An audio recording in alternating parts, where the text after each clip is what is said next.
Les freins que les chefs d'entreprise peuvent formuler par rapport à leur transformation digitale, je pense qu'en premier, ce qu'on a dit, c'est qu'il y a une perception d'un manque de temps. Ils doivent se concentrer sur leur cœur de métier et si en plus il faut qu'ils se transforment, c'est quelque chose qui est vécu comme un plus et pas un tout.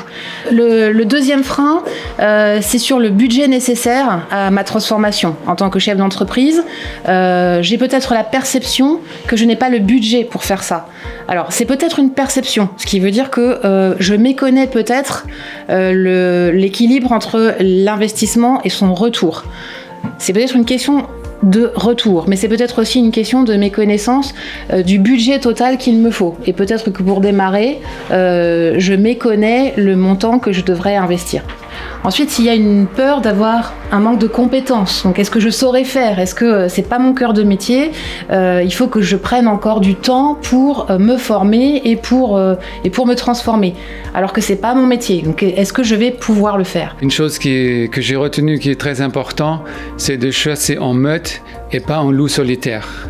De vraiment partager l'expérience de numérique entre les différents acteurs, de bien découvrir son réseau, des autres activateurs autour de moi et mettre en valeur les différentes compétences. Le réseau France Num, toutes les compétences sont présentes et l'art, c'est de bien jouer les différents acteurs et de dire, mais voilà, mon client, il a tel besoin, je sais qui peut lui servir pour ce travail-là, et après, il a un autre besoin et on aura un autre activateur et on meute, on est fort parce qu'on a toutes les compétences et on va beaucoup mieux passer l'hiver qu'en loup solitaire.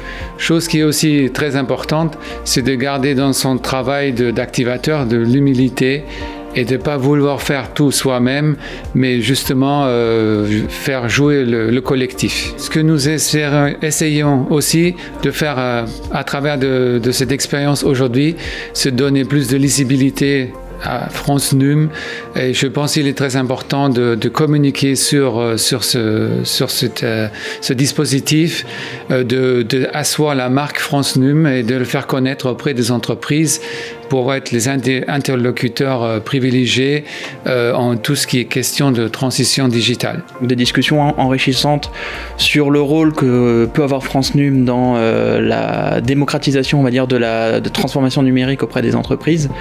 Il y a un vrai rôle de sensibilisation et à la chambre de métier, c'est ce qu'on voit vraiment, c'est qu'il faut informer, il faut sensibiliser les entreprises sur le fait qu'elles doivent s'informer, elles doivent s'intéresser au sujet et je pense que France Num peut être particulièrement efficace comme catalyseur de ces produits-là, mais il faut arriver de cet objectif-là, mais il faut arriver effectivement à le pousser davantage, à trouver les bonnes ressources pour mieux sensibiliser les entreprises aux problématiques numériques.